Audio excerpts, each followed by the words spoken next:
question. I'm not sure if I can propose the React agenda for if we can host this meeting for January and February as partially electronics in the agenda. Okay. Yeah. So it is possible in discussion with the chair in advance of meetings to arrange for partially electronic meetings. And so we don't need to add that to the agenda. However, if you could get in touch with me right away after the meeting, just send me an email and then I'll make the appropriate arrangements with the staff. Yeah, thanks for letting me know. Okay.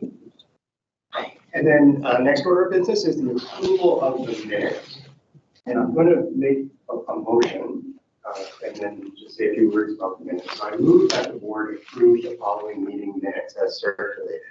November 19th, 2024 open session minutes and December 10th, 2024 inaugural board meeting minutes.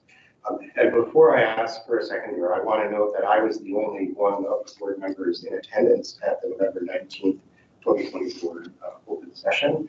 And I can vouch that those minutes fairly reflect what happened at that meeting.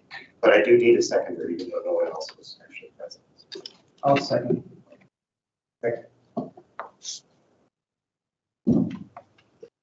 Ron, and then could you push your button one more time? Okay. All in favor? Motion carried. Okay. And with that, I wanted to make a few announcements, and actually one of them has to do with the microphones. This is one of the little quirks about the microphones in this room. First of all, because we're online, and also because it can be hard to hear each other at times, it is helpful to use the microphones during the open session. Only 2 microphones can actually be going at one time during the meeting, and so that means that when you want to speak, and I'll recognize you from the chair, and then you push the button, and you can speak and you're on the microphone. Then you need to push the button again when you're done, and we all forget a lot. We will forget, and it happens frequently. But just a note about the technology. And then another note, there is dinner at our meetings, and the goal is to get to dinner either at the conclusion of the open session or by 7 p.m., whichever is earlier. So if we're running long, we'll try to find a good point to break so that we can get something to eat. And I'll keep an eye on the clock with that in mind. Are there any questions about meeting procedure before we start into the agenda for today? Okay, great. There are no delegations, and so we move on to external reports and presentations. And our first one is the quarterly RCMP police report, which will be delivered by Chuck Land, the commander of the University Detachment. And welcome back, Chuck. And the floor is yours to give your report. Thanks.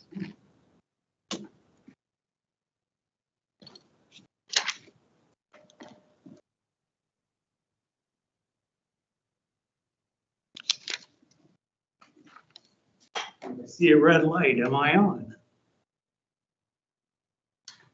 There you go. Okay, no?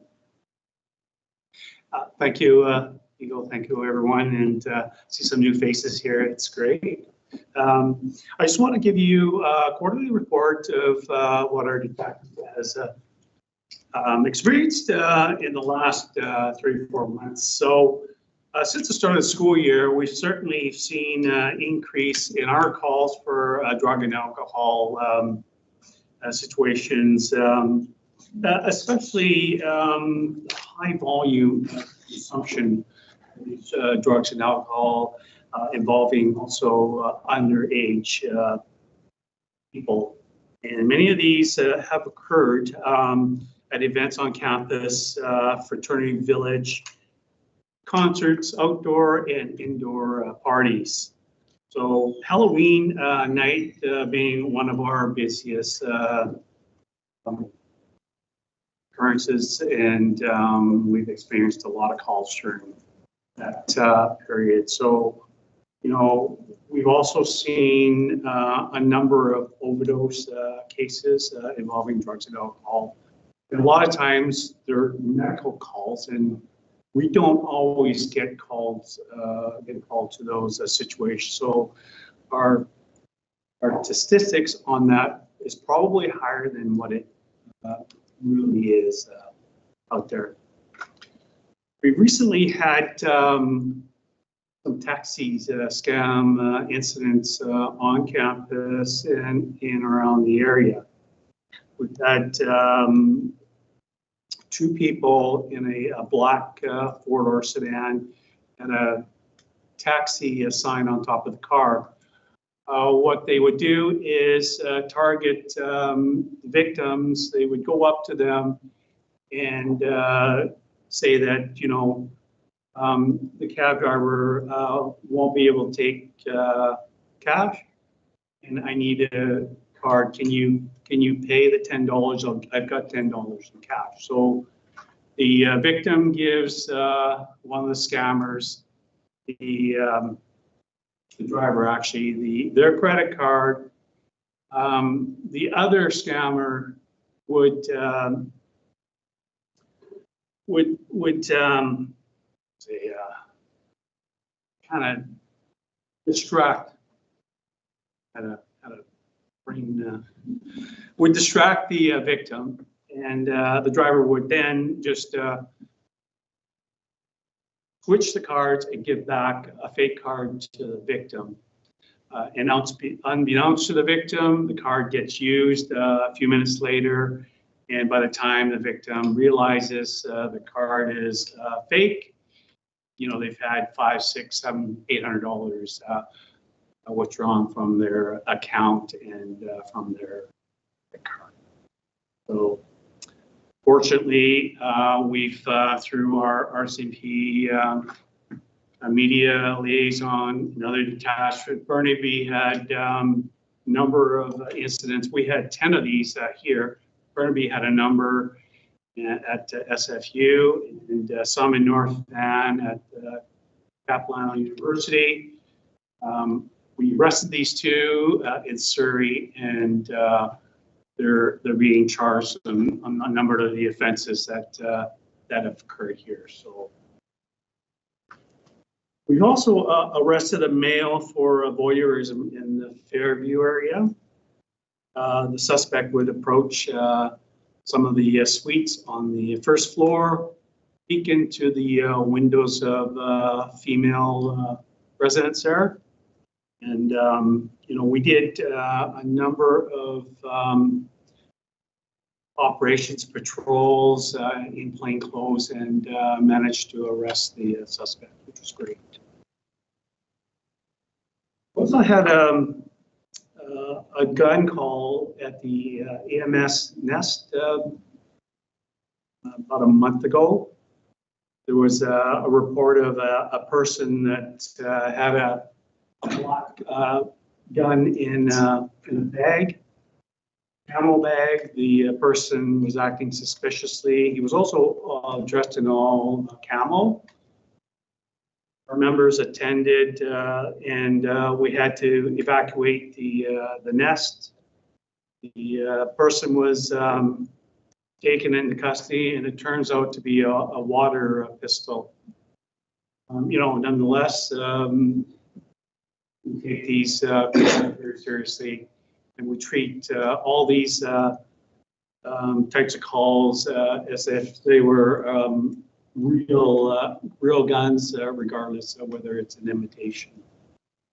The suspect there, the person thought it'd be a fun thing to replicate a prank that he saw on TikTok of someone squirting people in a public area. So it certainly was a wise thing by him, and you know, these things sometimes don't turn out well for the suspect. So fortunately, we were able to take him into custody and determine that it was an imitation gun. So we're still continuing our traffic safety initiatives. We're looking for impaired drivers, especially in this time of the year. We were involved in the provincial Impaired Day back in the 7th. Number of check stops in the area, and we did have a number of impaired drivers taken off the road. We're also targeting the excessive speeding and infractions that are still occurring, especially along 16th and Chester Boulevard, Southwest Marine Drive. Our last stop of an excessive driver was an Uber driver stopped at 98 in a 50 zone. Certainly that's not the fastest that we've had. We've had them as high as 160 kilometers in that 50 zone. Certainly in the realm of dangerous driving.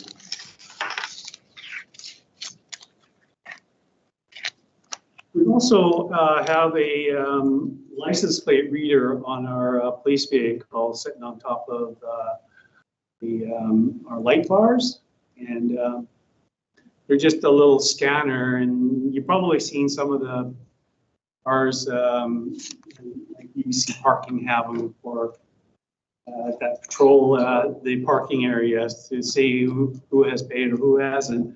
Well, this license plate reader will determine if the person has valid insurance or not, and it'll pop up on our screen immediately to indicate whether that car has insurance, and also show whether the registered owner of that car is a prohibited driver, or the license of that owner is no longer valid, or if the registered owner has a warrant for it. So it tells us a lot of information, and it really stems from a few years and I to get rid of the insurance stickers that we used to put on, and they were color coded for the particular year, and since they've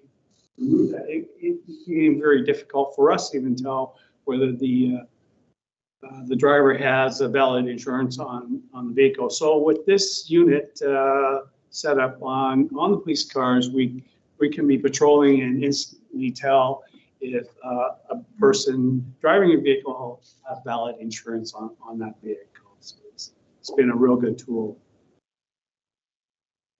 We also had a theft of Christmas tree display from the Save On Foods. A couple of guys decided to take the tree from the display and get home to their residence, I guess, or wherever.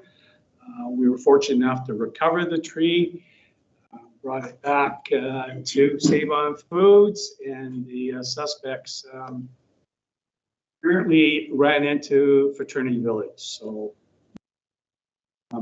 this isn't the first time that we've recovered a Christmas tree display that was taken by the people from Fraternity Village. It could be just a prank or what have you, but still, somebody is without a Christmas tree if we don't recover it.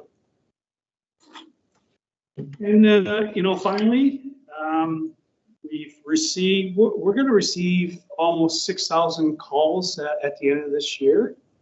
And last year we had 3,900. So that's a 54% increase in the volume of calls and the work for our department. And, we're still hoping and lobbying for more resources, because we are short, and we've been so we hadn't had an increase since 2005. So, that's where we're still kind of status quo with that, and we're still hoping that an increase will happen in the near future. That's my report. If you have any questions, please feel free to ask. Thank you, Chuck. And we'll open the floor for questions. Jacob. Yeah, hi. Thanks for your work that you guys do and the coverage you give us. I assume that during concerts and events, there's coordination with RCMP. Yes. Extra coverage. You know, some of these events there's a lot of people show up and a lot of traffic. That is for sure. What we're doing is in coordination with UBC Athletics. We have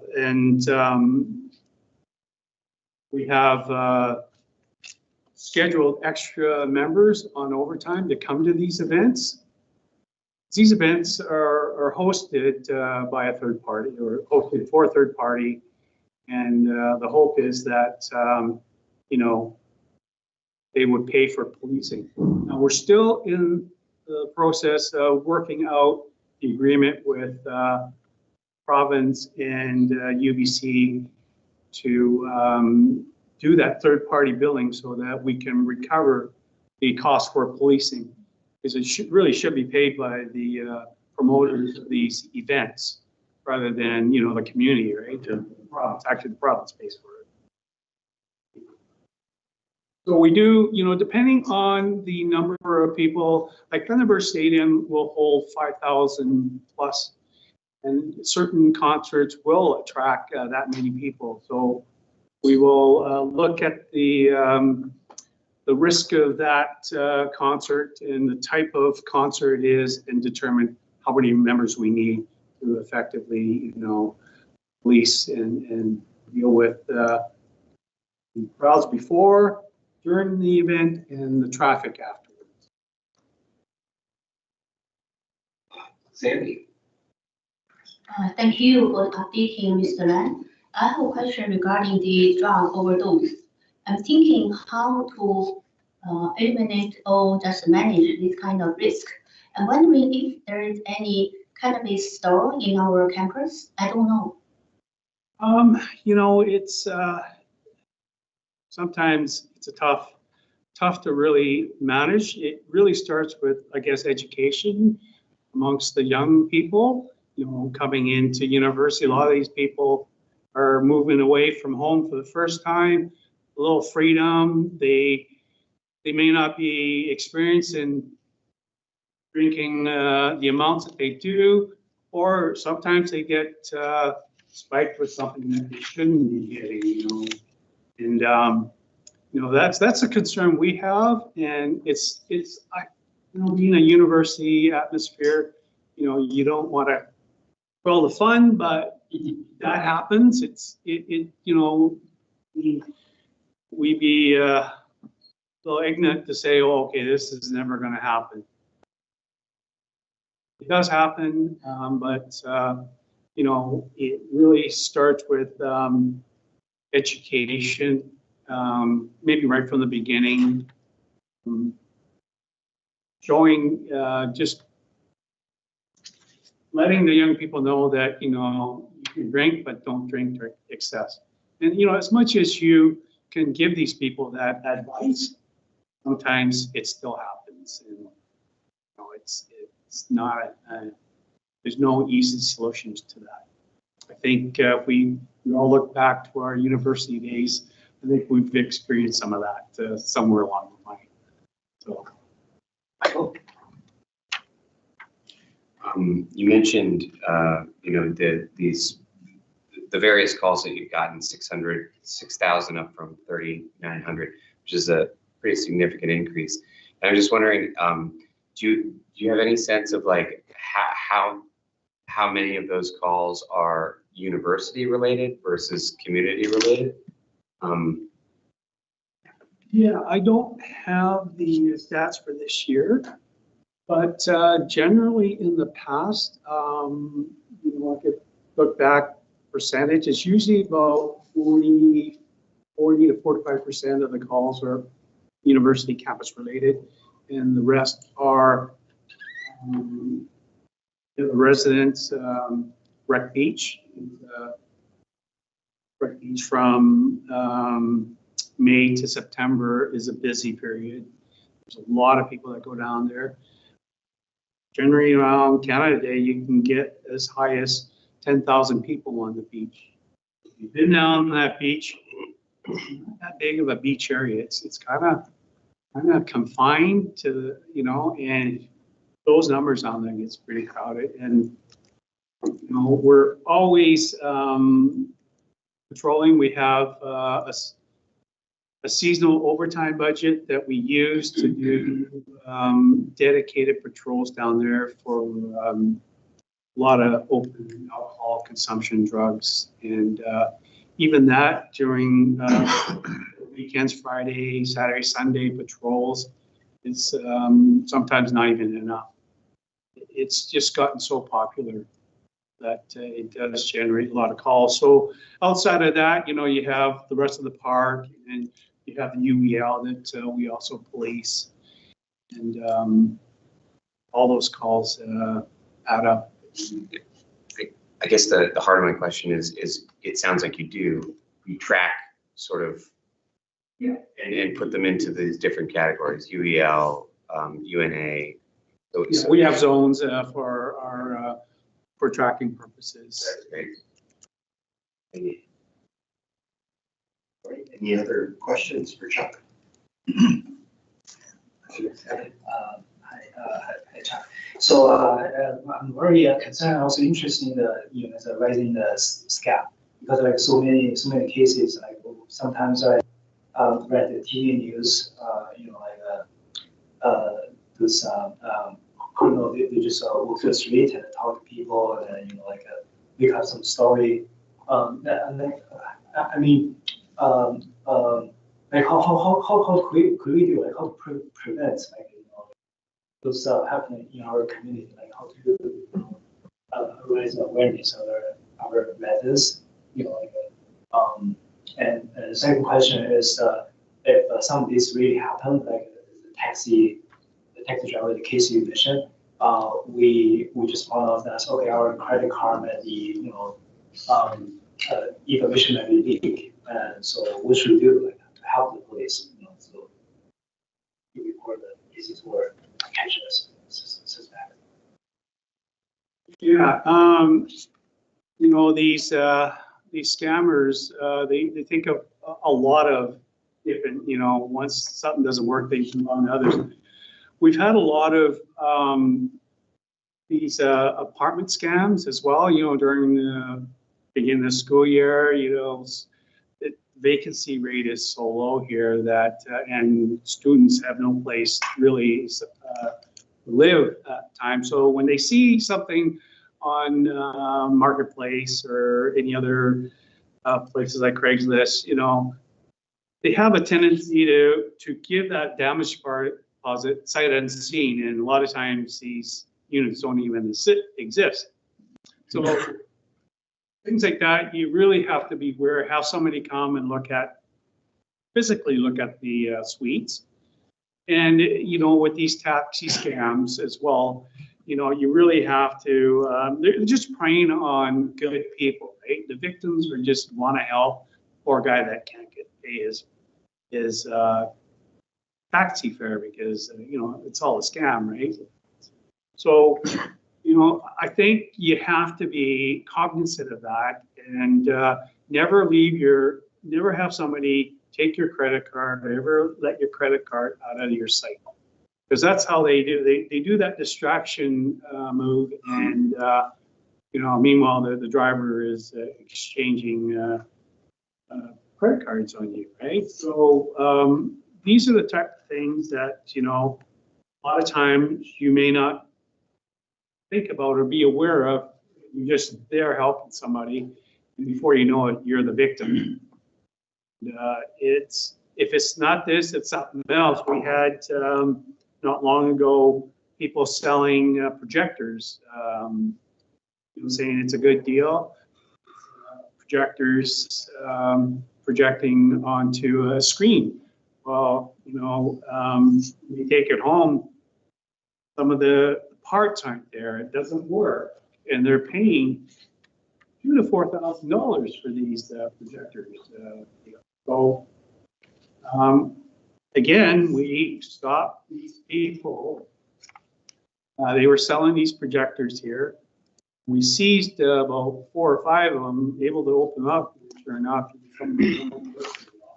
are not as claimed. So, but you know, sometimes it's really hard to get a conviction on these type of people because it's buyer beware too. Well, what are they advertising? You know, they got a product, they're overpaying for something that's not really that. They're scamming the victim. So, you know, it's really tough. And again, I think we've all received these calls, the CRA calls, and requesting our information, you know, that or these other scams where, especially to the elderly, where, you know, I'm your grandson and I've just been arrested. Can you bail me out? And we'll do fall for it, unfortunately. Yeah, it's sometimes there's no easy answers. We try to educate as well, get the message out that there are these scams going on. We do through social media and also you know, television news as well. You'll probably see that. Some of you still watch the news. Thank you so much, Chuck. It's really great to see you here, and we'll look forward to your next quarterly report in 3 months. Thank you, everyone. Merry Christmas. Thank you. Thank you. All right, moving on now to the UBC Campus and Community Planning Report, and I'll turn to Carol to introduce the evaluation. Thank you, Colin. Typically, I don't go through the report. You have it in your package. I'm assuming you've all read through it. In the interest of time, I'll leave that with you. If there's any questions you have, I'm happy to answer. Follow up.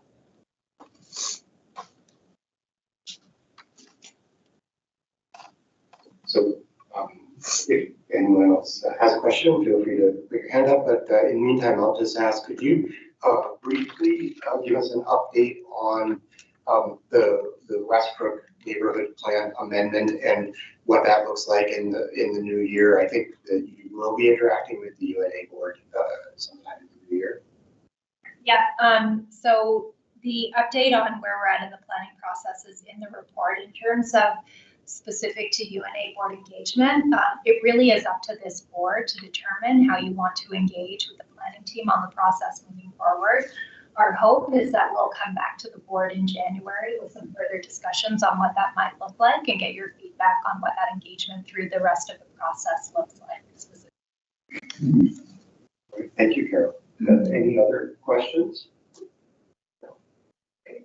Thanks. So moving on to now the electoral area A director monthly report. Now, Jen McCutcheon is not here today. We have this as a standing item on our agenda, and sometimes Jen will submit a newsletter. Sometimes she's here in person. This month she's not, so we'll look forward to meeting her, for those of you who haven't met her yet, at the January meeting.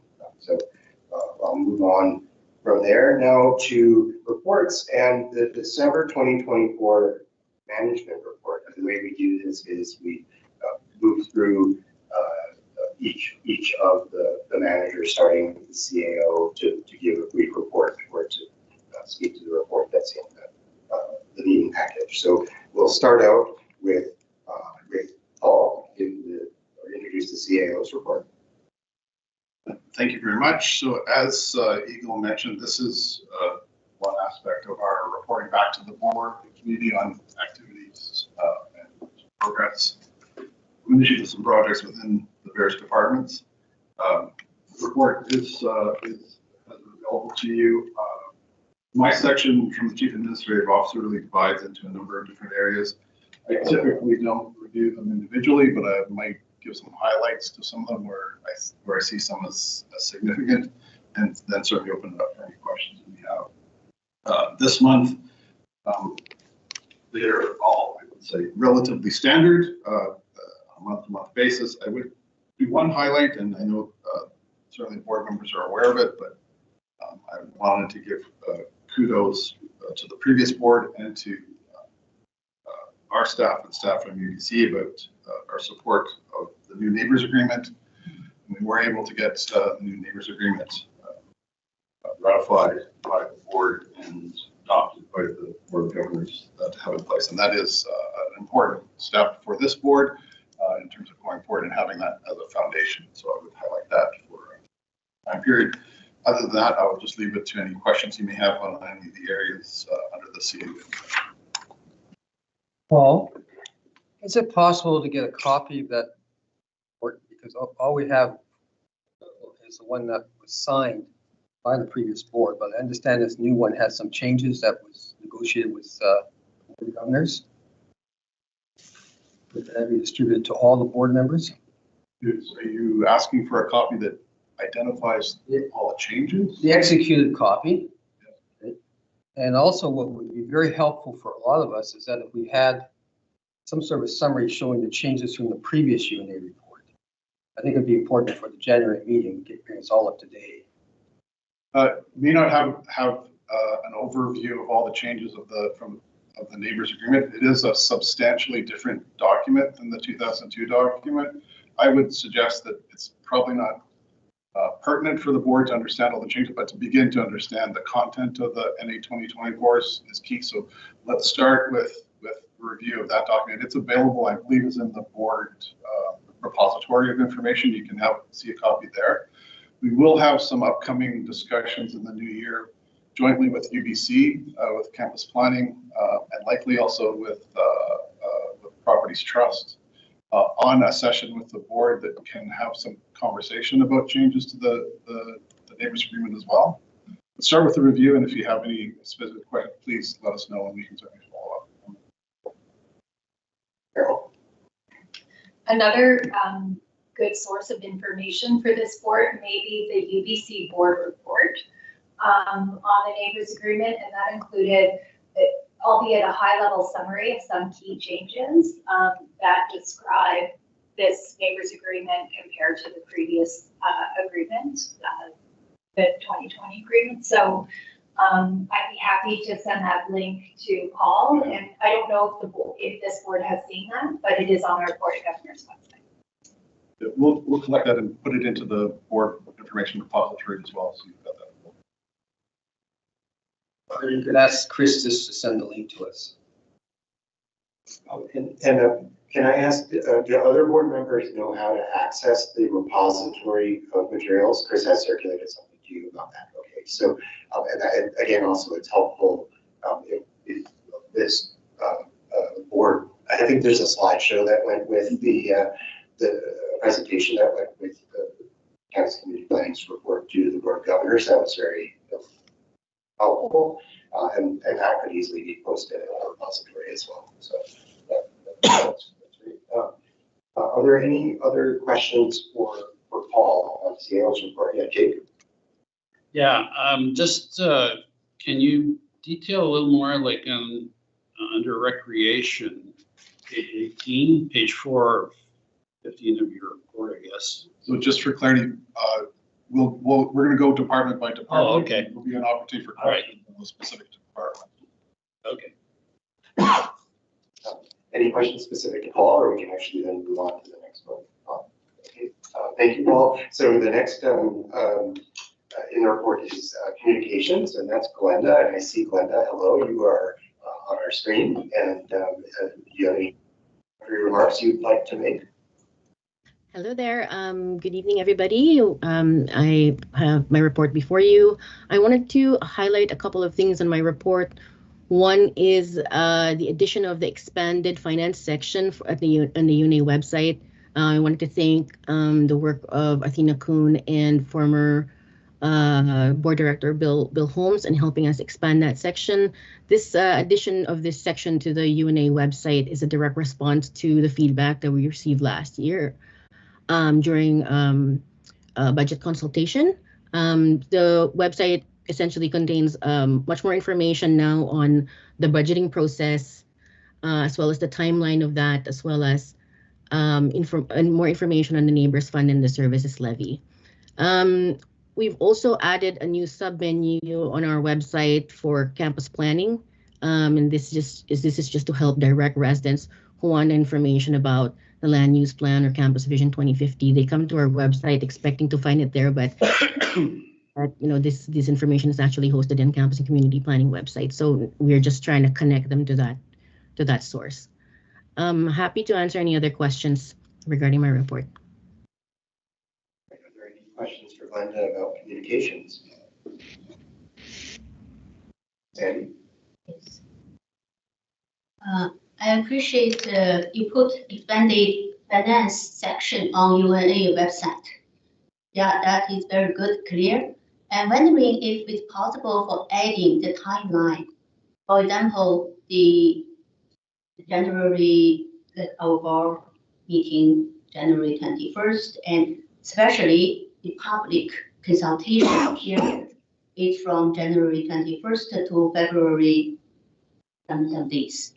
I hope we can put the timeline on this website now, and then the resident is ready for us to prepare the consultation. It's easy for us to go through all the process other than last time, perhaps due to the tough timeline there. And if we can put that on our website, that will be better. Thank you. Thank you. I feel that's clearly noted, and I think also Adina is involved with figuring out how to roll out that information. So I think Adina also noted. I just wanted to, thank you for your comment. Because of the new board just formed, so this is actually under the discussion. We already have working with the communication department, and even today we're talking about it. And I will also, at my report, I will cover, at my part, when I'm reporting, I will cover that. So we will talk a little bit more about the public consultation and how we're going to do it. Yeah, thank you. Any other questions for Glenda? Okay, so now moving on to recreation, and that's Dave. Yes, good evening to the board, and welcome to your first real working session, which is going to be a fun time together. My report is in front of you. It's quite lengthy, as you can see. If you ever have any suggestions on how you'd like to see further information on there, please just let me know. And if you have any questions, I'm here to answer them. Okay, now Jake, your question. Thanks. Under Recreation Manager Report, page 18, you talk about increase in number of incidents. Can you detail that a bit more? One of the challenges that we're facing, obviously, whenever we get into the winter months, starting in September with increased number of students, is we only have limited amount of space. And as a result, we do end up with sometimes with conflicts, number of people we can fit inside of our gyms, looking at our drop-in programs, things like that. You'll get people that are skipping lines, all kinds of stuff. And what happens is when staff will step forward and enforce policy and procedures, and we've seen an increase in the number of not necessarily violent, but aggressive responses from patrons. We've been able to handle them to this point. We are taking some further training to ensure that our staff is safe. We have instituted the working alone policy with that. But in addition to that, we've sort of addressed it both on the immediate scale of what we can do, some extra staff at the time, and then we're looking at the longer term scale of what we can do, both through training, but also potential of physical barriers and support for our frontline staff at all times. Thanks. Any other questions for Dave, Sandy? Yes, Dave, I'm wondering if we can add the table tennis table outside, like at EGM, our resident mentioned. I understand we have the indoor sports. It's so popular, crowded, but if it's possible to have another outdoor table tennis table there for them to play outdoor, is it possible? Thank you. Just to confirm, when you're saying outdoor, do you mean out of the gym or out of the building? Out the building and out the gym. It's outdoor. It's not in the building or in the gym. Just wanted to make sure. We have had a suggestion of putting tables here in the hallway at one point, so I wanted to clarify. Certainly, that's something we can look at. It would be an investment, and we do get the opportunities where people do want to invest in the community, and we're able to provide that type of stuff. But it would be a different type of a table out there. Obviously, we're looking at some of the tables that are out in Coquitlam, that are the cement tables that are purposely put down. But again, it's finding the space for them. And we are looking at the one table in, I believe, where's that one going? Sorry, Paul. There has been quite a bit of discussion between recreation and our outdoor operations folks on finding a location where in some of the park areas where we can locate tables. And we do have some potential of some grant funding from third-party organizations that are interested in funding those kinds of things. So it is something coming out of the AGM that we're aware of, and we're working towards finding that opportunity. Yeah, good. Just following up, I hope we can get some results. We just responding to residents' request. Thank you. Just to add to that too, anytime we put something like that out there, we're looking at being subjected to the UBC permits. Any other questions? Yep, Jake. Sorry. Page 25, just if you clarify, we saw a decrease of 52% room rentals during November and December due to room availability in comparison to previous month. Yeah, to answer that, what it is the expansion of our programming. So what's ended up happening is we're still just as busy, but programming is now taking up those slots. And so we just don't have that room to rent. There was a period of time when our programming was quite low and we just had to fill the rooms up. But now what's happened is due to the growing increase of demand within our community, we sort of increased all of our programming, our offers, our music, all that stuff. So now we're seeing a decrease in the rental space available, which is taking the rental income and bringing it down. That's clear. Thank you. Any other questions on recreation? Okay, not hearing any, we'll move on to operations and Wegland. Thank you very much, Richard. Welcome everyone for the first board meeting. And then in terms of the operations report, I can typically break it down into operations and sustainability sessions. And from time to time, I will also add the IT session as needed. When the report is before you, happy to answer any questions. Are there any questions on operations for Wegland? Okay, not hearing any, oh yes, thank you. Yeah, I heard about the green depot. It's very popular. Yeah, but part of the space is limited. Is it possible for expanding something? Yeah, thanks. I see Wegland nodding his head. Yes, thank you so much for your comments. Yes, actually, green depot is getting very popular. We do have expanded volume for up to 40% compared to last year in terms of waste diversion. But unfortunately, in terms of the space, is a restriction that we have. So it is something that we are really aware of. What we are trying to do right now, we try to include multiple programs within the space instead of expanding the volume at the moment. So this is what we are trying to do. Yeah, but definitely we will keep in mind and to look for space if there's any available down the road. Yeah, very good and also very creative. For our green depot, you launched the free. Very good, very good. Mm-hmm. Yeah, I think people are very pleased with that. And I hope we see people milling around looking at stuff. So it's good news. Thanks so much to you and Isabel for your work on that. Thank you. Okay, then now moving on to finance and Athena. peace and blessing to all of you at this beautiful season of the year. And my report is before you, and the highlight that Glenda already kind of mentioned is the finance launching of the page. There's tons of information there. I think they will answer a lot of information from the residents. What I wanted to say is if they might have any question, just encourage them to go in there. If they still cannot find the answer, we are happy to answer, but importantly, I think the public consultation, we heavily rely on the webpage.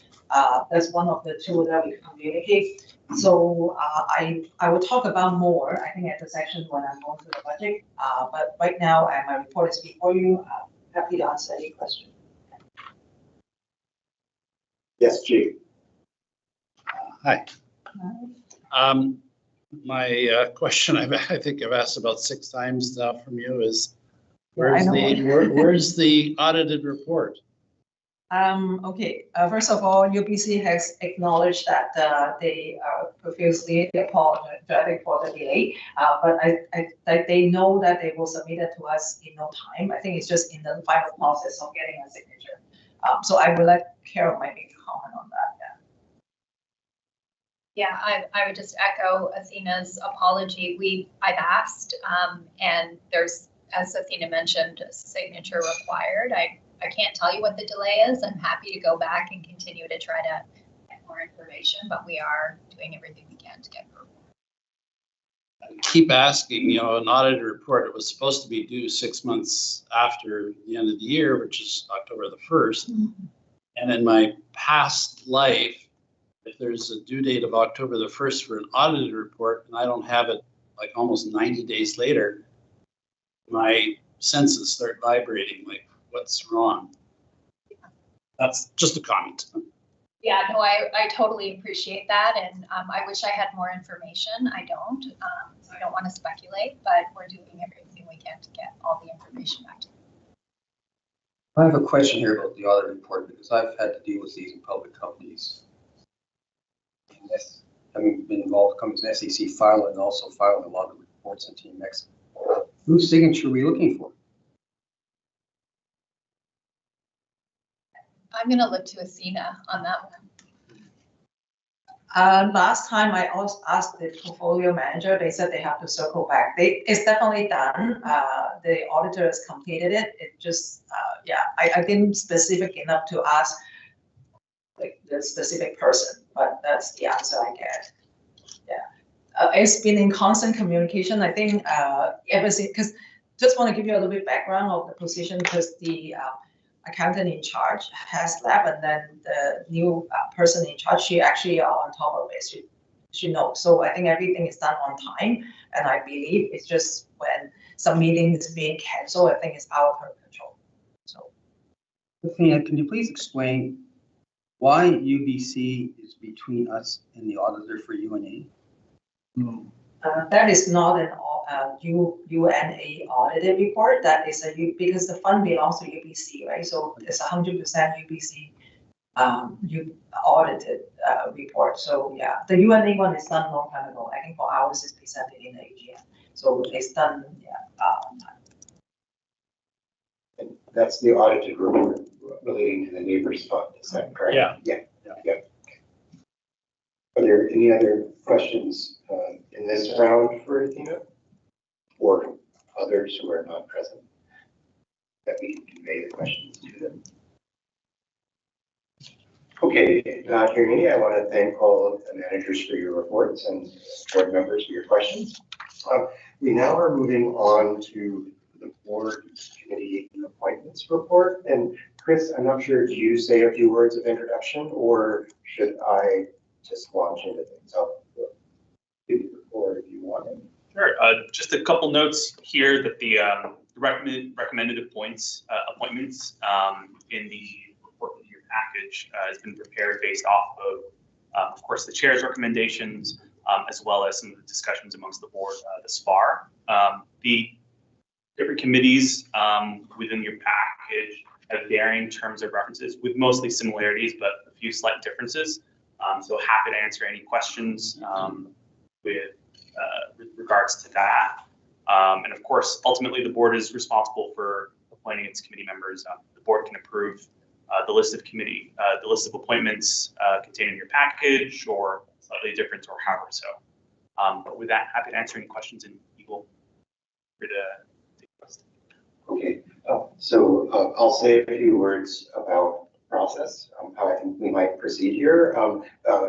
Before I do though, are there any questions for Chris related to the specifics of the report about committees?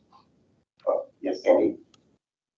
For this committee, do we invite our resident to join? I can answer that question. Should I just go ahead? So some of our committees, the standing committees, finance and audit, governance, and human resources, are board committees, and residents are not, don't sit on those committees. And I think with only rare exceptions, they also do not attend those committee meetings. The advisory committees, community engagement advisory committee, the land use advisory committee, and the newspaper editorial committee has something of an advisory committee function.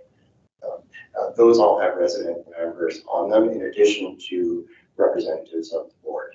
And then there are liaison committees, the AMS and the UBC liaison committee, and those committees are made up of UNA board representatives, 3 for each of them, and then from the UBC or the AMS, and they also have representatives on those committees that are chosen by them. Does that answer your question? Yeah. Okay. In summary, is the engagement committee, newspaper committee is available for residents to join. That's correct. And I'll just add another note on those committees that they currently have resident members on them, although some of them, like the Land Use Advisory Committee has several. One of them became a board member, so that there's a slot open there. And the Community Engagement Advisory Committee and the Newspaper Editorial Committee have lost a few resident members in the past year or so. So there are some openings on those committees for resident members, and the process of filling those positions is one that will be done in consultation with staff, and we as a board are involved with the selection of the resident members. So that'll likely come to us, starting in January, and then the applications would come in later. So definitely we'll be looking to fill out those resident slots on those committees.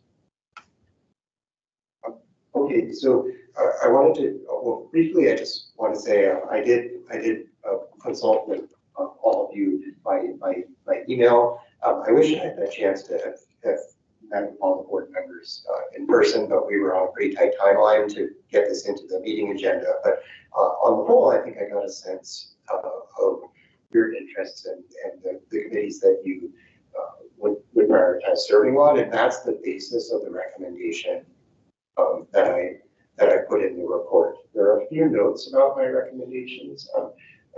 There's one change. So the recommendation regarding the newspaper editorial committee, I have been in the past the chair of that committee, and given that I'm serving as chair of the board for 6 months, and I'm becoming a civilian again, so to speak, I would relish the opportunity to chair that newspaper committee going forward.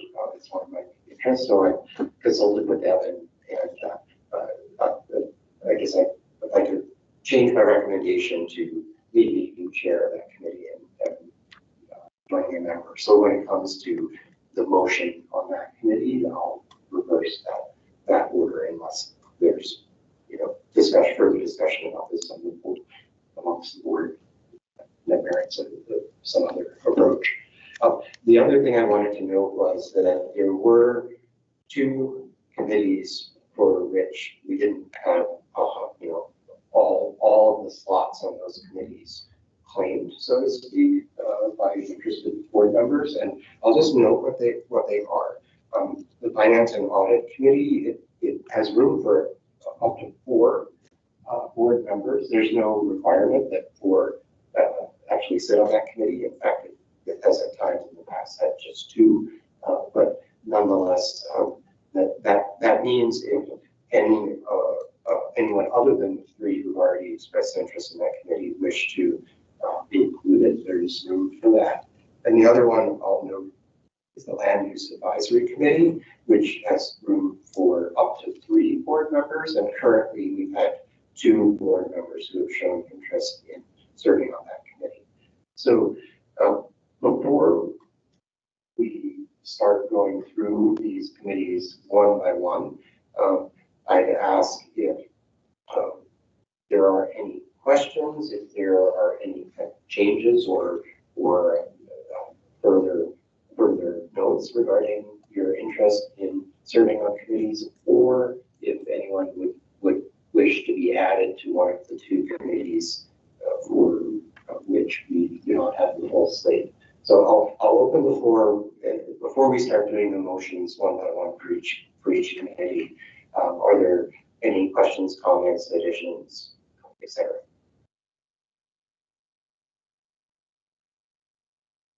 Thank you all. Like we can go on to the land use committee. Okay, thank you. So Ron's interest in land use committee has been noted, and I'll add him unless there are others who would also be interested. I'll add him to that motion. Carol? Just a request for the board. In the past, the Governance and HR Committee has invited a UBC member, not as a voting member, but to participate in those committee meetings. If that's still the desire of the board, it would, and I am the UBC member, I'm just asking, it would be good to have clarity on that for my calendar purposes moving forward. Thank you. Yeah, my understanding was that would be the case. Certainly, having worked with you in the past on that committee, it's been very helpful having you there, and so I would support that. I thought it was automatic, but I guess it needs to be ratified each time. But do we need any formal motion? Do you recall? I don't think so. Okay, so we will invite you to join it. And as with anything that comes before our board, if there's anything where there's a potential conflict of interest, then that's something that gets discussed in the meeting. Yeah, Michael. Just looking over this, Eagle, it looks like you're chairing 4 committees, and I'm just maybe a little concerned about possible time, or are we? Is there a duration limit that you're looking to do? Yeah. Thank you for your concern, Michael, and I do share your concern. I want to note a few things about some of those committees, which might alleviate both of our concerns here a little bit. Well, first of all, the chair of the board is automatically the co-chair of the AMS and the UBC liaison committees. So there's no getting out of it.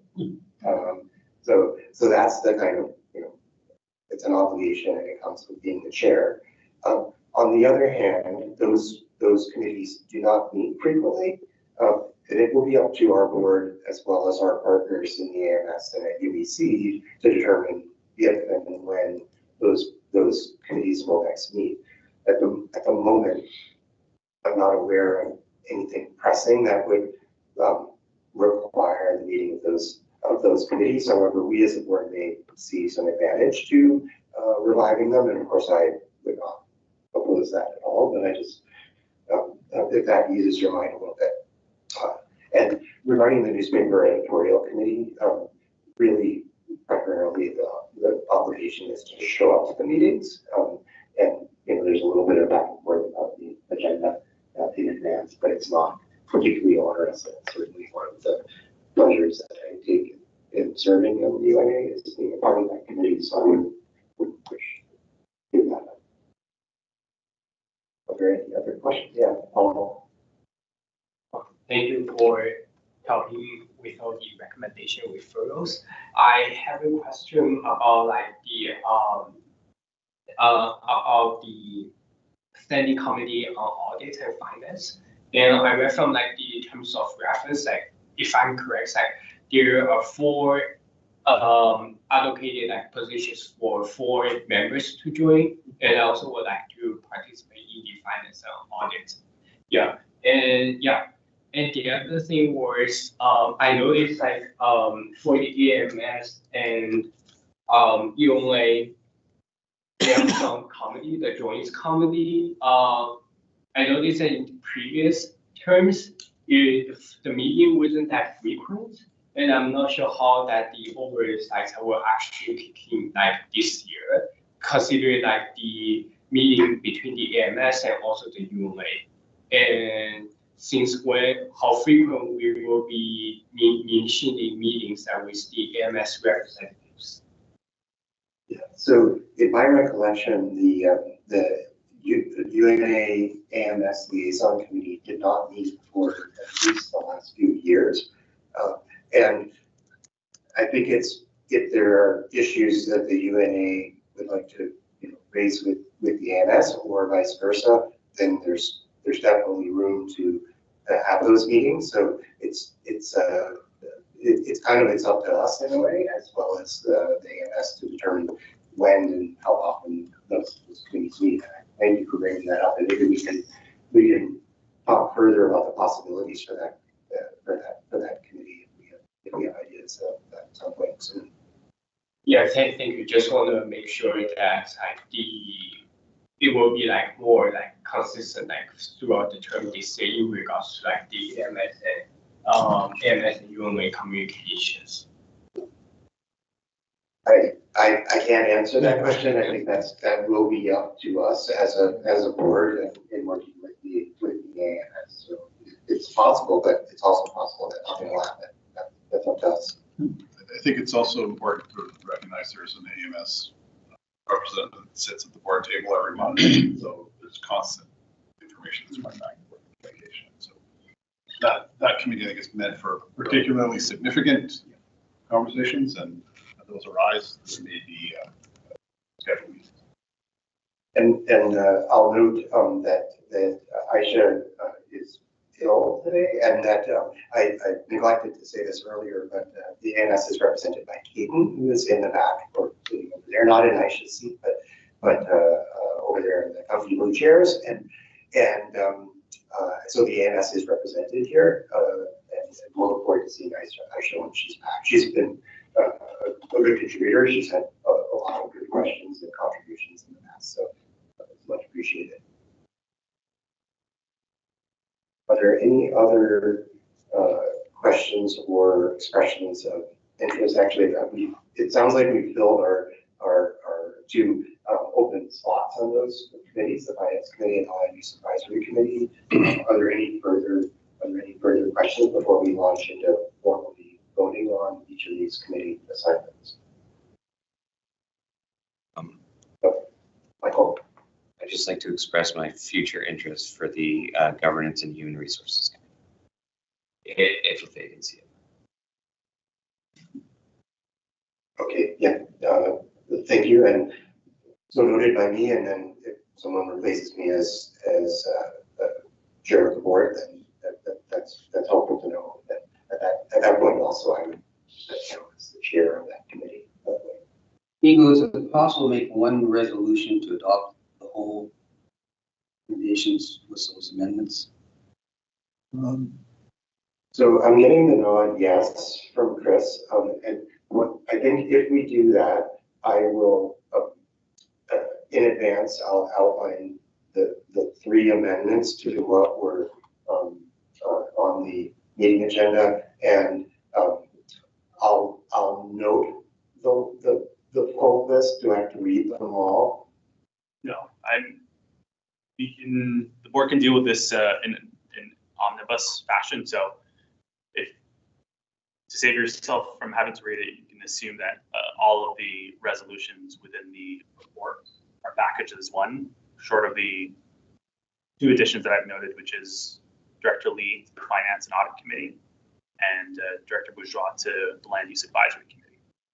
And the one other note, And your change, sorry. switching around between the chair. Yeah, sorry. Okay, is that clear to everybody and acceptable to everybody? I'll just go by nods that it is. So, yeah, question, Rob? No, just holding. Oh, Raise your hand. okay. So I move that we adopt these committee assignments in an omnibus fashion. That is all the ones that were recirculated, plus the changes that have been noted by Chris just now. And I think that's probably sufficient for a motion. Is there a second? Sam? All in favor? Okay, motion carries. Thanks, everyone. Look forward to working with you or those committees that I'm not on. I'm sure that you'll have a good working relationship with the staff as well. Okay. All right, that takes us to the draft 2025-26 budget report. And so I'll turn things over to Athena to introduce this section and just also note that something similar to this will be coming to the Finance Committee in January. I'm sure Athena will talk about that as well. Okay. Christmas is the most wonderful time of the year, but besides that, there's budget. So here we go. So the budget is before you. Normally, this is not the time for us to go line by line, but I will highlight some high level, I think for all of you, because there are actually some changes. So first of all, when the report is being released, there are certain information is not available until after the report is released to the board. So, and I will definitely mention it because there will be some significant changes because the City of Vancouver announced a much lower rate, which will impact because our tax levy is actually heavily based on that rate as an index. So that will have an impact to the levy predicted for the upcoming year. But that being said, we are still working with the final number. So yet, and because of any reduction internally, there are some project and some work we need to rework. So there definitely the job that we presented is the best foot forward, I think, at the time to cut off. So, but there will be changes coming. So definitely in January, you will see a revised job presented to you. Just want to make that very clear to everyone. Then when I'm talking about the City of Vancouver rate, when the budget is presented, is done, that was sitting at like around a 7 to a 5.5 rate. So, but right now, the City of Vancouver dropped it significantly to like 3.9. So that decreases will definitely, I think, impact quite a few of our projects. But at this moment, we like, because I think there are actually much more to do with that because the reserve and all that have to be recalculated. So the impact for this moment is estimated to be over 100, like closer to $100,000. But I don't have the final number yet because there's a lot of number I need to calculate it. And on top, thank you so much for the UBC team that they work very closely and that very, I would say, very cautious about the deadline that the UNA has with the budget. So the UBC PT support, the recommended number comes back to us. So there will also be a drop. So that being said, I have two kind of relatively bigger unfavor number to work with. So again, so I don't have this, I don't have the exact project or whatever number that is in front of me yet because I only got it like Friday. So there's a lot of internal discussion needs to happen before we present it to the board. But I just want to bring that forward as well. And with the negative impact, so we will. I think there are some projects that is already embedded into the budget that probably need to be taken out. But we will. But I'm not as I said, you can see from the page 35 that development process. I sit on the chair as a finance manager. I don't call a shot for cutting, cutting project left, right, center. So there's I think a more detailed level of departmental discussion will need to happen. Which, since you're on page 35, I'm mentioning. So the final goal for us is like for the public consultation. I listed out also in the next page for 35. The recommended date will be in January, right after our board meeting, for a minimum 2 weeks of time frame to allow the public to have their feedback provided to us. And but also we need to make sure that it is before the closing time is before our finance and audit committee meeting and our next board meeting. So we actually have a lot of tight deadline to work with. So I just want to highlight that. So don't lose sight, because if we miss that, that we probably won't have. I will pretty much say that we might not have a budget for the next fiscal year to roll forward until might be much later date, because the UBC meeting date is early in mid-March. In order for us to have a approved budget, we will need to have the final budget provided to them for approval by the end of February. So a lot of deadline to meet, so I just want to highlight that. Last but not least, what I wanted to mention is the public consultation. The public consultation, I would like to mention that I think earlier in this conversation, saying that last year we don't have enough time. I think I have to correct that, because we always have, I think we presented the budget report, I think all the way starting in October, November, and then again in December. So if the public are interested in knowing our budget, they actually can go to our public meeting, like public meeting agenda. They actually can see that. And then our public consultation for last year is actually starting in December. So there's plenty of time. But might be because of communication, we definitely can make some improvement. So so for this year, how we're gonna do it is like shortly after this meeting. That's why I think I'm happy to hear some feedback from you. But our plan is like by the end of December, like shortly after this meeting, we will put it in a newsletter and also include in our website to highlight that we will have a budget consultation coming in late January, right after our board meeting. And then I will also prepare all the required information with my team. I think I enclose that into the package, the report that I have presented to you. Let me see what pages of the consultation at the page 45, 44 and 45.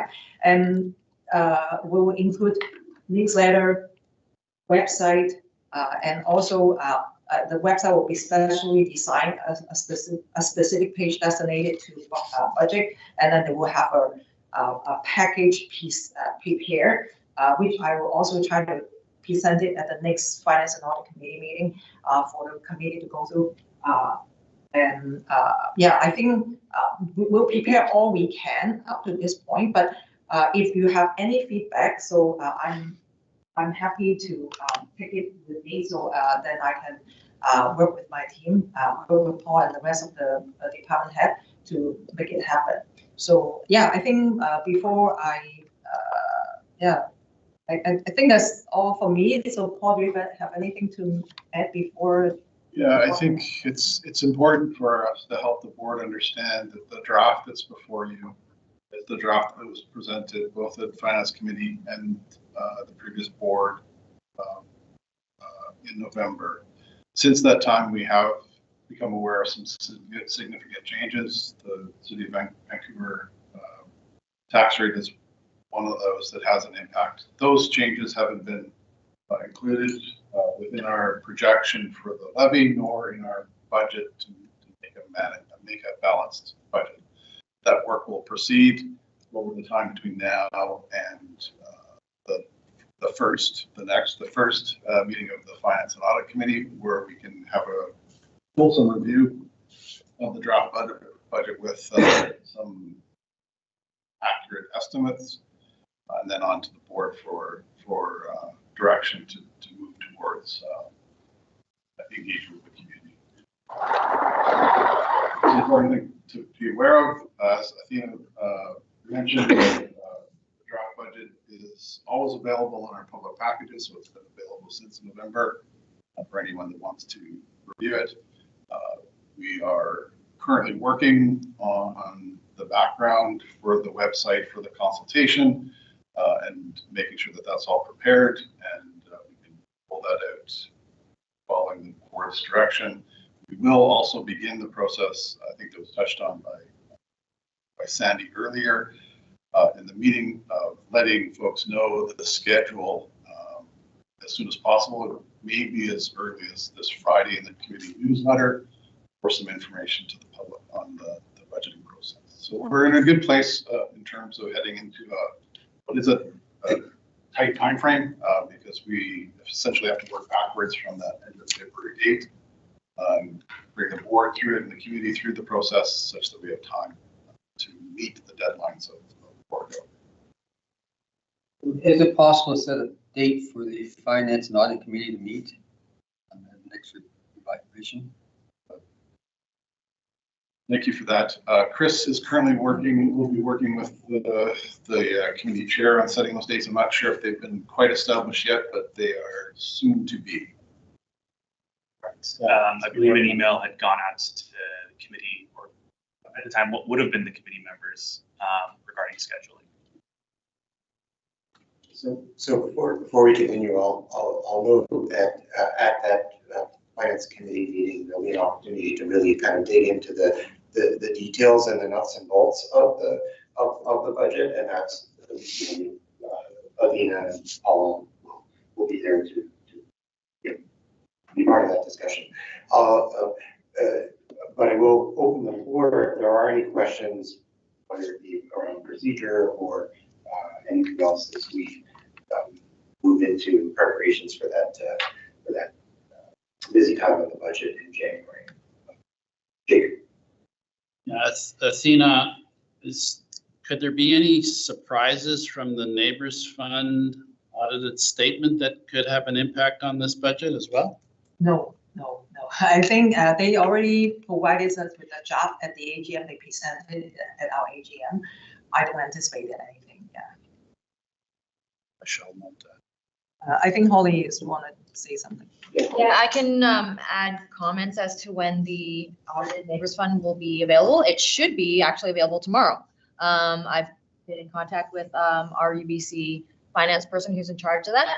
So, and part of the reason for the delay is due to the process of the audit committee at UBC. So essentially they have to present the Neighbors Fund statements to the audit committee, and due to staff changes that Athena alluded to before, there was a delay and they missed the September audit committee. And because of that, everything got pushed to November and sign-offs got missed and things. So they're certainly working on it and aim to provide by tomorrow. Great news, thanks. Are there any other questions for Sandy?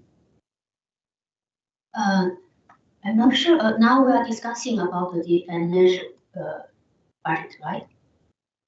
That's right. We're discussing the budget now. Yeah, Okay. It's not really the place to get into the small details because that's the Finance and Audit Committee will have an opportunity to do that in over at least 90 minutes, maybe even 2 hours. I'm not sure how much.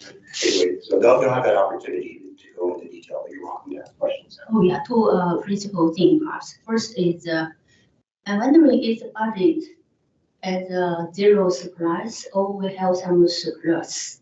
We have some no deficit, no 0 to 0. We have some surplus.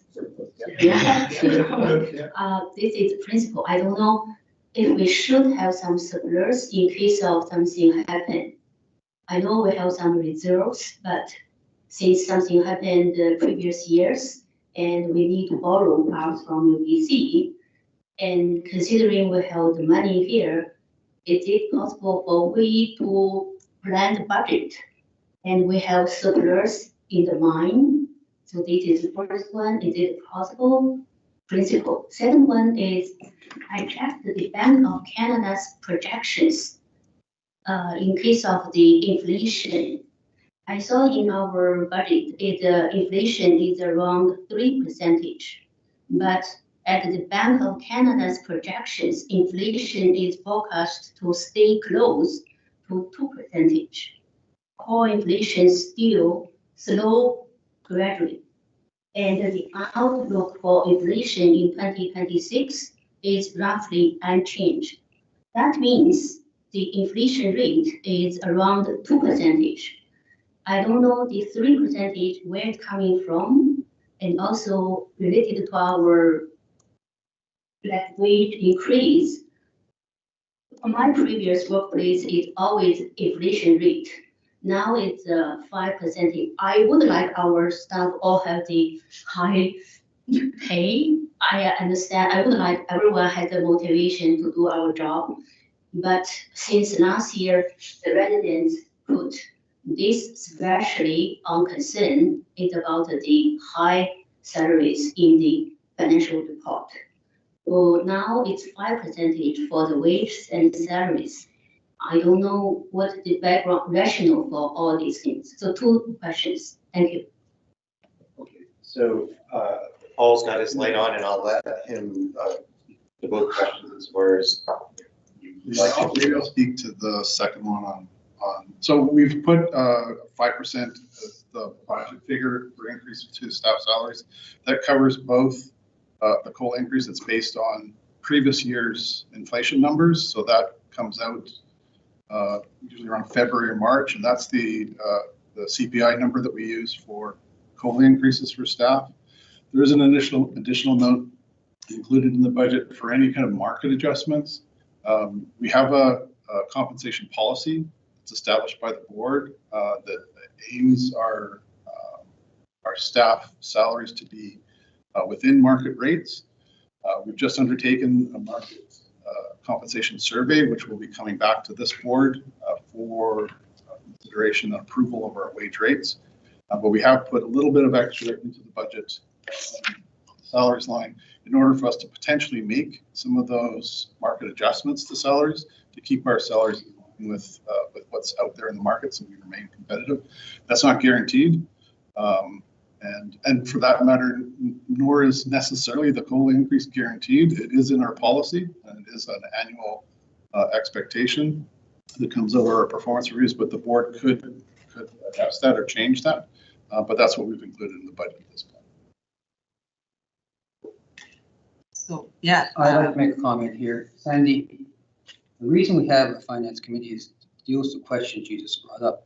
We really can't resolve this at this meeting right now. It is a bottom-up developed budget. So talking about the Bank of Canada, fine if you're Chrystia Freeland trying to make an economic statement. It didn't happen. But it's not relevant really to our budget preparation process. And I've done a lot of budgets for large oil and gas companies. I was 28 years old at Suncor. They gave me $120 million budget to prepare 1 year. And they got mad because we only spent $95 million. I think certainly at the finance committee meeting, there will be an opportunity to really dig in on a lot of details. And I think these kinds of questions, Sandy and for all the rest of us, are important and valuable questions. In other words, that is part of our job as board members to look at closely budgets and ask questions about them. And it sounds like the finance committee now has a full slate of folks, and so there's will be plenty of opportunity for questions and discussion, and I'm sure that Athena and Paul will be ready. And if you do have other questions that you anticipate, you're welcome to communicate. I think you start with Paul, but you're welcome to communicate in advance as well. Yeah, my apologies. I avoided answering your first question. I went on to the second question, and now I can't recall your first question. Surplus. Oh, budgeting for surplus. So I think as we described in the orientation, it is my approach and Athena's approach that we present to the board balanced budgets that don't have any surplus built into them. If you look at our budgets historically, generally we have budgets that do produce a surplus in the end, and that we don't necessarily spend all the money budgeted for, or revenues are higher than expected. But we don't develop budgets with a built-in surplus. In terms of the concerns about outside forces that may change things and require additional monies, we do have more than adequate reserves to cover those if that's required. And so we are comfortable from a senior management perspective in developing balanced budgets for the board, and look to the board for any different direction than that. Paul, did you have a question? Just want to echo that. Yeah. So like for the budget, there's like the reserves that will cover that, especially for the contingency aspects. I also want to thank and will provide also like those reports and also budgets. And my question was, I saw from the timeline, it was like advocate for a minimum of 2-week period for like the public consultation and for the comments. So is that the timeline till like February 5th? Is this subject to change if I think necessary, like for more involvement, or like if it's like it's a fixed time period that it will end like firmly on February 5th? Tina, you want to speak to that? It's suggested in order for us to meet that line with the, as I mentioned, because we have to get that successfully passed by February. But no, the board has a whole saying. You can change it, extend it, shorten it, whichever way that you have the whole power to make that decision. Sure. Yeah. I would leave it like for the specific finance committee. Yeah. The other question was about, I didn't want to comment on anything, but it's just like something I saw on page like 41 that was talking about like the communications of sustainability, and it suggests like an increase by like 70%. And I wonder, will for a finance committee, will they be able to access like a breakdown of the detail, like why is the increase like by 70% for the budget, and and also in the selection of like trade, and also I'm not sure if this is outsourced or is this like the communication or sustainability done internally, or a trade might be involved for this purpose. Maybe I'll take that one. So those are increases over previous years for the budget for those sections. Those are based on proposed projects within those areas. So for example, the communications one, largely that increase is the result of the board's direction to increase the number of publications for the campus resident and some staffing increases that went along with that. On the sustainability operations and sustainability side, that's primarily related to projects that are within the budget. Those may change, but that's what's been included in the budget for this draft. Yeah, thank you. Okay, are there any other questions for now on the budget? Keeping in mind that there will be more opportunity to discuss this in some detail. Okay, great. So it's 7, but we're actually reasonably close to coming to the end of the open meeting session. So with your indulgence, I'll try to get us through that in the next 5-7 minutes, if possible. But we'll see. So moving on to the janitorial service agreement renewal report, and I'll turn things over to Wegland to introduce that. Thanks very much, Eagle. So I'll try to make it nice and short. In terms of the janitorial team that is providing service for both the Oakland Community Center as well as the Westbrook Community Center, the service is provided by Scandinavian Building Services. So they have just recently joined us back in February, and it's about time that we finish our first year term of the agreement. And so far, we are very happy with the service that they provided in terms of the on-site cleaning as well as the evening cleaning. And more importantly is we are able to get good communication training between both the on-site cleaners with our recreation facility teams, as well as from a management perspective, is our management group is able to get a hold of their management team and able to provide quick and effective solutions if there's anything that arises. And so the recommendation for the board is to for the proposed 2-year term, and the term that we're expecting is an impending increase of 1.7% annually. And then that's pretty much it. I'm happy to answer any questions regarding the report. And finally, there's no specific changes in terms of the agreement other than the new terms.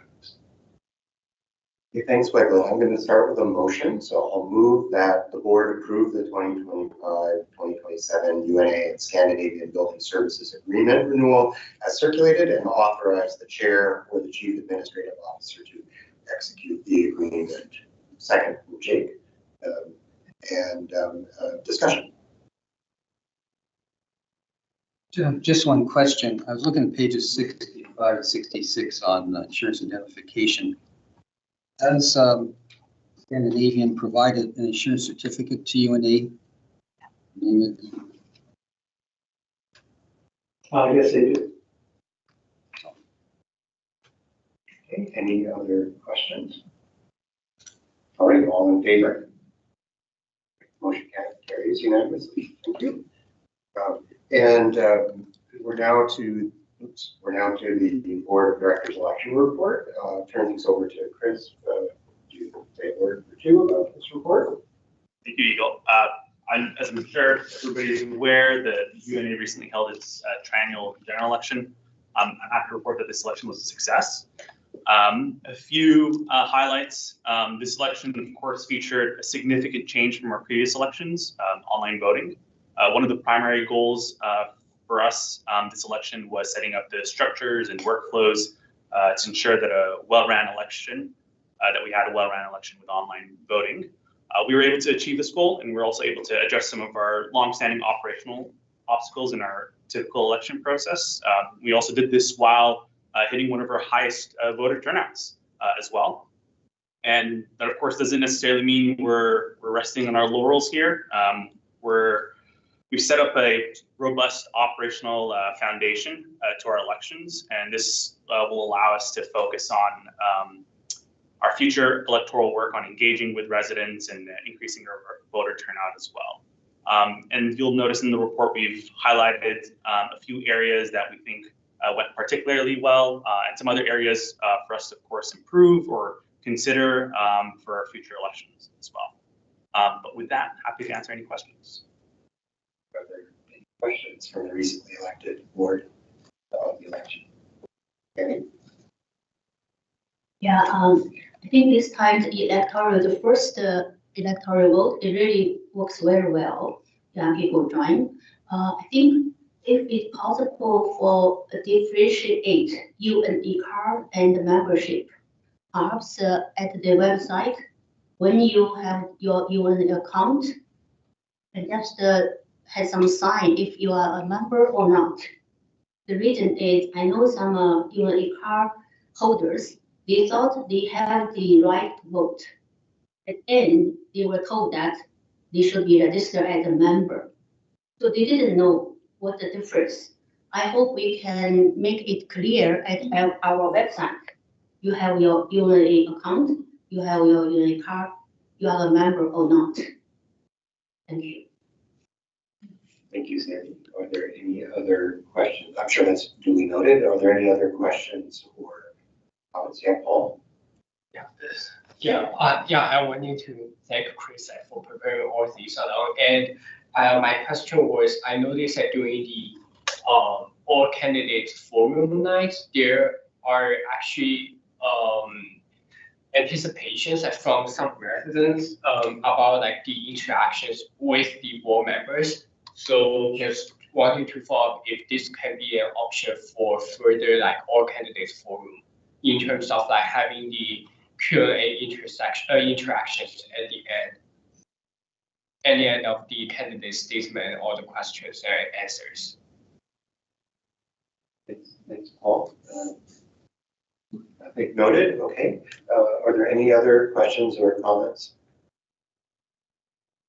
Okay, great, thank you. The last item on the agenda is the board meeting schedule, which is, I think, provided for information. Chris, do you have anything you want to add to that? Okay, so it's the board meeting schedule is provided for information in the meeting packet, and I think all the board members are already aware of the meeting dates for this coming year. So mark your calendars. And with that, we move on to adjournment, and I am going to read the very long paragraph on adjourning into a closed session, and at the conclusion of that, we can vote, and then we can break for dinner for 15 minutes. So I move that the board adjourn into a closed session to discuss matters that are or are related to discussions and dealings with other entities or individuals where disclosure of the information being discussed would be harmful to UNE's interest, the receipt of advice that is subject to solicitor-client privilege, including communications necessary for that purpose, and the approval of minutes for closed session or restricted closed session of the board meeting. Do I have a seconder? Jake, that was quick.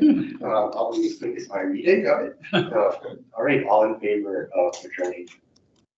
All right, motion carries. Thank you, everybody. And for those who I guess have